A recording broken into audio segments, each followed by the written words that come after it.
mənə görə döyüşmüsən, indi məndən kömək istəməyə gəlmisən. Dayan orada. Sən necə danışırsan ay icra başçısı? Bu oğlan sənə görə yox, torpaq üçün döyüşüb. Sənin kreslon üçün yox, bayraq düşməsin deyə döyüşüb. Bu ayağını kabinetdə itirməyib. Bu ayağını səngərdə qoyub. Güllənin səsini eşidib, ölümün gözünə baxıb. İndi gəlib burada səndən sərvət istəmir, vəzifə istəmir. Sadəcə yaşamaq haqqını istəyir.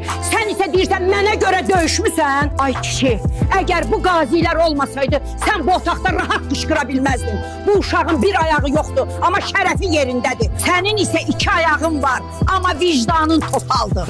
Qazinin qarşısında səsini qaldırmaq kişilikdən deyil. Burada səs qaldıran sən deyirsən, burada sənin üstünə çökən qazinin ahıdır. O ah ki bir gün səni kreslonla birlikdə yandıracaq.